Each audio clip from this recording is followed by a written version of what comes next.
یوه زنانه پر خپل بچی پیدا کېدی دا مړه سوله. عام طور زموږ په دې وطن کې ډېرې زنانې چې دي هغه مطلب د علاج نه کولو، هغه د ډلیوري چې کومه بلل کېږي یا اسپتال لري دی، یا مطلب هغه چې کومې زموږ دایانې بلل کېږي هغه کمزوري، نو په هغه کې دا ورسره مړه سي. د الله رسول بالکل پاکه صافه سوتره شهیده و دې ته ویلې ده. زموږ په دې معاشره کې ډېرې زنانې پر بچیانو باندې مري، ډېرې زنانې دا چې هغه خپل مطلب د دې علیحده خپل یو ورځ منځل کېږي په کال کې، نو تاسو چې هغه وګورئ څو زنانې مري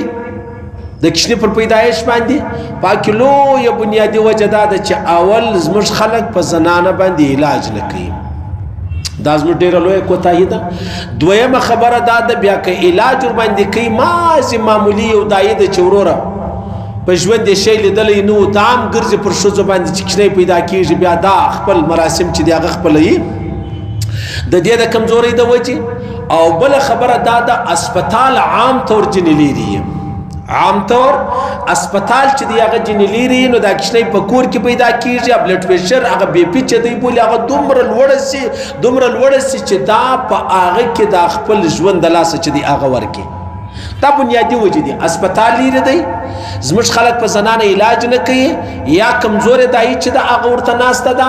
یا دا زنانه چې د هغه غږ نه کوي په خپل کور کې دا خپله کیسه په خپله ترتیروي، نو بیا په هغه کې مشکل راسي. دا زنانه چې د هغه مړه سي، د الله رسول فرمایي دا زنانه بالکل شهیده ده، شهیده هغه شهیده ده. حضرت عمر فاروق فرمایي رضی الله تعالی عنه د قیامت په ورځ به د شهید دومره لویه مرتبه یې. ولې یو ورځ حضرت عمر فاروق داسې دا سر پورته کوي چې پورته کوي، یعنې داسې لوړې کتل دا خولۍ جنیله سوله. دومره لویه درجه به د قیامت په ورځ د شهیدانو، په هغه کې د احد شهیدان، په هغه کې د بدر شهیدان، په هغه کې د موتې شهیدان، په هغه کې د یرموک شهیدان، راځه تر نن ورځې پورې په هغو کې هغه زنانه هم شته چې هغه پر خپل بچي باندې وفات سوله یا مړه سوله. زموږ ملګری دی، نو د هغه خور چې د هغه افغانستان کې ډېر مطلب وتلې علاقه وله، نو د شپې بیا پریشانی ورته جوړه سوله. بیا دی ټکټر ولو یا دغه رقم موټر داسې شی و چې هغه لار هم خرابه وله. پر لارې باندې له ډېرو دردو دا زنانه چې د هغه شهیده سوله او مړه سوله. د ډېر ګوره زموږ یوه خوا هم نه ده برابره، یوه خوا مې نه ده برابره. کمې د خور بچی پیدا کېدی موږ تر بچي پر دې ډېر اریان یو، موږ خدایه دا به څنګه سي. اوس دغه زموږ ملګری دی دومره پریشانه، دومره دا خور ارمانه ده چې ګر سره وای دا به زه څنګه یېرومه چې دا د شپې په عذاب سوله څوک نه ولو، بیا ټکټر پیدا کوي. اوس نو ټکټر به څنګه، یا یو کمزوري موټر راواخله، یا موټر برابر دی دا کمزوري لارې راواخله. پر دا لاره کې چې دا زنانه را روانې، خو کله کله زموږ پر سر درد دی، کله پر خېټه درد دی، کله پر معده درد دی، کله د ګردو درد دی. موږ موټر والا ته نه وایي چې کرا دې چلوه. ولې هغه وایي یاره زه بیمار یم، زما بیماري نوره بړاویږي. نو دا چې یوه زنانه هغه به څه چوکوي. او دا چې کله پر دغه مسله باندې مړه سوله، د الله رسول فرمایي دا شهید ده، دا شهید ده او دا شهید ده. او د دې په شهادت کې هیڅ یوه ذره شک و شبهه نشته. هره ورځ موږ وینو بچی پیدا کېدی مور ورسره مړه سوه، بچی پیدا کېدی مور ورسره مړه سوه. بیا خو زموږ ظالمان ډاکټران دي، او دا زموږ ډاکټران به د قیامت په ورځ ګر سره څه کوي. یو دوه کسان به جنې وباسو دعوت تبلیغ سره تعلق کې، نیک سړی دی، دینداره سړی دی، متقي سړی دی، د یو چا مرید دی، هغه جنې وباسئ. 98 ډاکټران چې دي هغه چشتي په سل کې دا قصابان دي. ته چې دا خپله خور و لور ورولې په ایمرجنسي کې ورولې، دی تا ته تستی وایي دسخط وکړه. چې دسخط وکړم وایي د دې موږ اپریشن ورکړو. ته اپریشن ولې ورکوې؟ وایي اپریشن نو بس دا نو نه ده معلومه که دا مړه سوله کې بچی مړ سو، په اپریشن کې دواړه بچاوي. دومره ظالمان دي په خدای قسم که د اپریشن ضرورت، لیکن په تا اپریشن کې ولې؟ هغه وایي که دغسې نارمل کیس موږ وکړو په هغه کې ماته 10,000 روپۍ را پاتېږي او که زه راولاړه سم مطلب زه چشمه کړم زه اپریشن وکړم دا بچی په اپریشن کړم بیا 1.5 لک روپۍ ودې ته ورپاتېږي نو دا لیونۍ دی چې دا به راولاړېږي دا ډاکټر لیونۍ دی چې هغه به راولاړېږي د 10,000 روپۍ د هغه ما دونه لوی هسپتال جوړ کړی چې په چشم باندې وګټم بیا راولاړ سي یو غریب دی یو ریړۍ والا دی یو چوکیدار دی یو طالب دی یو مولوي صاحب دی یو حافظ دی یو قاری دی یو مسجد دی یو ریړۍ والا دی یو رکشې والا دی هغه ته وایي چې وروره دا د دې ګارنټي نشته دا کور والا دی خامخا مري وایي زه څه چمه کوم د خطر راکړه موږ اپریشن ورکوو ولې ظالمه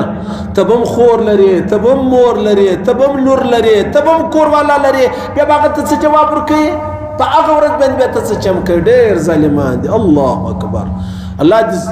دې زموږ د سر دشمن الله جل وساتي الله دې زموږ د سر زه کله کله ملګرو ته وایم ومې یا الله یو کال مخکې مرګ راکړه خو د کوټې د ډاکټرانو مې وساته ومې یا الله 6 میاشتې مخکې مرګ راکړه د کراچي د ډاکټرانو مې وساته صحیح سلو دا چې ستا سره څه ظلم کوي دا چې ستا سره څومره ناجایزه کوي دا چې تی څنګه نیلام کړی د کاروبار دی کاروبار ما تا خو نه جوړی لور و خور مې راخستې ده په کپ اخته یو بس لاره را سورکه ده دماغ مې کار پرې ایښی دی نو راسو وده تکشن چې دا مې خور ده دا مې لور ده ته ډاکټر یې ته کولی سې چې یو مریض چې دی هغه بچاو کې ستا په ډاکټري کنی بچاوېدو والا ذات خو الله جل جلاله دی خو د بنده چې کومه خبره ده دی خامخا تا اپریشن ته تړي ولې ظالمه ته ورسه په دې هسپتالو کې اول وتا ته وایي چې اپریشن ورکوي ته دې هسپتال راوځه بل ولاړ شه هغه یې اپریشن نه غواړي نو خو ما ته هلته ویلې چې دا خامخا اپریشن غواړي دا بچی دی دا چپت دی دا کور دی دا به مري دا مور ورسره مري ولې ظالمه بل هسپتال راورسې هغه نارمل کیس وسي اوس د دې خلکو به د قیامت په ورځ څه انجام وي دا به الله ته څه جواب ورکوي ګوره ترا ولاړ سوري اپریشن دی وروکي د دې زنانې ژوند دی پر نیمایي باندې ورودروي جوړ روغه زنانه دی نیمایي کړله جوړ روغه زنانه دی واخستله در په در دی کړه ولې پاکستان لک روپۍ ګټوله تا د خپلو 1 لک روپۍ دپاره زما کور را در په در کوي تا د خپلو 500,000 روپۍ دپاره زما خور زما لور زما کوروالا زما ادیره در په در کړله ولې نو یاره که دا رقم کېدلی نو بیا خو به هر سړی راولاړېدلی بیا بیا لوبې کولی د خلکو بیا 50,000 روپۍ اخیستې موږ ولې پر غلو لګېږو موږ ولې پر ډاکوګانو لګېږو موږ ولې پر تماکو والا لګېږو چې وروره خلک وژني نو ستا و د دې څه فرق دی د دې شکل هغه دی ستا شکل دغه دی ولې ظلم کوئ ولې ناجایزه کوئ ډاکټرانو د الله عظیم دربار لره به ورځئ او ډېره لویه پوښتنه الله جل جلاله په خپله درڅه کوي تابع لري تی خود پوجانو تاب نه لري تی د نیب تاب نه لري تی د پولیسو د تانې تاب نه لري چې جواب یې ورکړي دا لوی عظیم رب په مخ کې ته څه جواب لري ما به خطا کې نیب والا به خطا کې پوجان به خطا کې پولیس والا به خطا کې جج وکیل به خطا کې الله جل جلاله خو نشي خطا ایستلی بیا ته ولې راولاړې چې خامخا زما لور چې د هغه په زولنو یې راځړی ولې د سر په بیشتانو راځړی ولې ظلم کوې نو د الله رسول فرمایي کومه زنانه بچی پیدا کېدی خدا مکه خدا مکه خدا مکه اوس دا زنانه پر بچی باندې مړه سو د الله رسول دا ستانو د دې شهادت نو بیا فضیلت چې دی هغه پای نه لري د داسې زنانو یاره بچی بیا هغه په نس او بیا دومره مشکل بیا ځان پکې بیلی بیا ځان پکې بیلی دا څونه عجبه خبره ده بچه هره زنانه پر بچی باندې وفات شوې ده الله دې هغه مرتبه ورکړي چې کومه مرتبه الله د احد و شهیدانو ته ورکړې ده الله دې زموږ هره خور زموږ هره لور زموږ هره زنانه زموږ هره سیاسره وساتي له داسې حاله چې کومې تللې دي د هغو شهادتونه دې الله قبول کړي بیا چې د چا بچان پاته سوي دي الله رب العزت یې حفاظت وفرمایي داسې حفاظت لکه د محمد رسول الله مبارک حفاظت چې الله کړی دی او کوم څوک چې ژوندي دي هغو ته د الله رب العزت داسې ورځ نه ورکوي ډېره درنه ورځ ده ستړې ورځ ده او ډېره مشکله ورځ ده تبارك الذي نزل الفرقان على عبده ليكون للعالمين نذيرا